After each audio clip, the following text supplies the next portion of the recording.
he remains a citizen. He can vote. Even one Italian who is a Muslim was an ambassador. He is not ostracized in community. So we said to them, I wouldn't mention the country, we mentioned a certain Muslim country. We said, suppose a Muslim from there becomes a Christian, what happens? Silence. Because they know what happens. That means we were saying, the principle of religious freedom is a human right. It's not a right conferred by the government or by the Islamic society or by the Catholic Church or any church. It's God himself who created us with intelligence and will, so that the individual will be responsible for his or her acts. If all Muslims accepted that, not only as individuals, many of the individuals accept that, but as an institution, we would have more harmonious relations. And that violence should not be used as a means to convince another person to embrace my religion. Because religious unity arrived at as a result of violence is not worthy of the human person, whether of the person promoting the violence or of the person suffering it. You'll be surprised how much agreement there is often in such meetings. Some explain it by saying that it is the more moderate people who meet. Effort has to continue to convince the others who don't meet. I once met a Muslim who was not known for moderation from an African country. I visited him. We ate rice in his home. I did my best to put across these views, but one meeting alone does not make the walls of Jericho to collapse. But it is at least a little step in that direction. It is better to talk and meet people than to condemn them from afar. And there are some who are very friendly. I met one particular one. I mentioned him. He must be dead now. He's called Ali in Pakistan. He was not a Muslim cleric. He was not a government official. He was not a religious leader. He was just a sincere Muslim. He lived on his own. He had copies of Quran all over the place. I was told that people came to him for advice. Some young people stayed with him for 1 week, 2 weeks, 6 months. Political leaders came to him for advice. The bishop of the place told me, this is a distinguished man. Let's visit him. We did. He was speaking with me. You would think that two of us were twins. I admired this man. I sincerely believe that he will be in heaven. Cardinal, we talk about world peace, but I want to bring it closer to home, to our neighborhoods. And I just want to ask you suggestions on how we can get the young, violent people, the teenagers who are involved in gang violence, who don't seem to have any hope out there. How can we get them involved in interreligious dialogues? How can we help them find a way to be peaceful? No one person can do it alone. Many have to cooperate.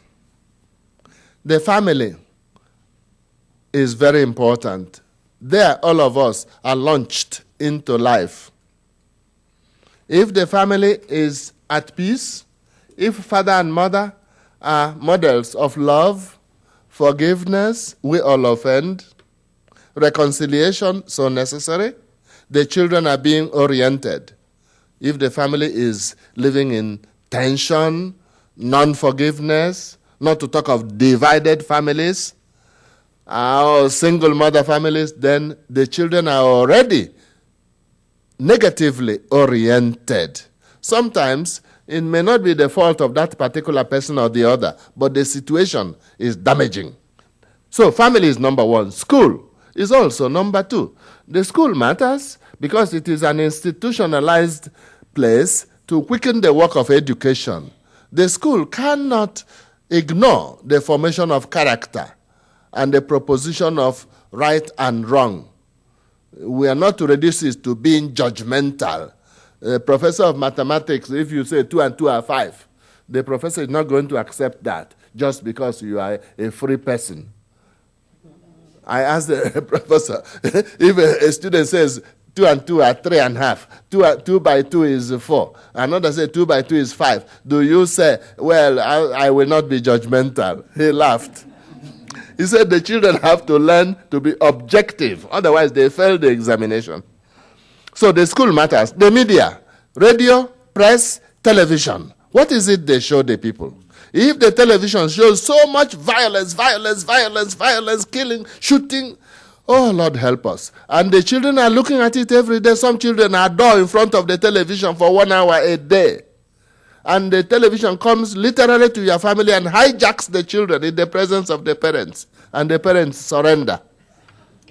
What are you expecting?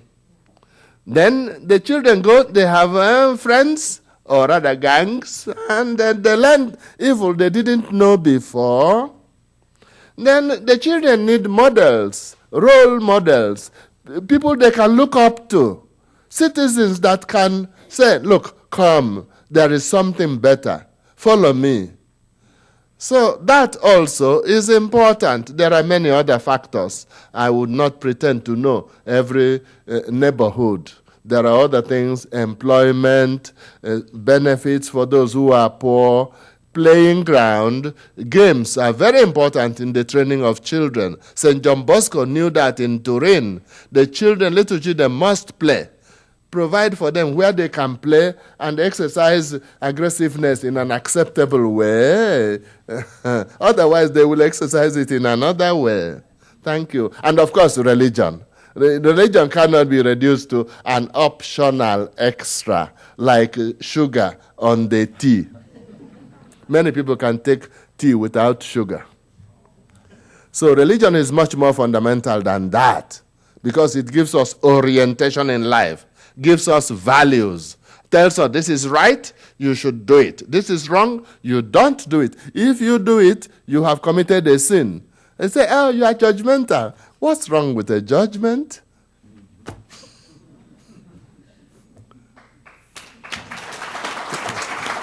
Thank you, Cardinal. No, we did. I'm going to do a 30-second close. Thank you. Thank you. Today at the City Club of Cleveland, we've been listening to Cardinal Francis Arinze, Prefect Emeritus of the Congregation of Divine Worship and the Discipline of the Sacraments. We want to thank you very much, Cardinal, for being here with us and finding time to come and speak to us and dialogue with us in your busy schedule. We want to thank you, ladies and gentlemen, and this forum is now adjourned. Did I get a bad thing?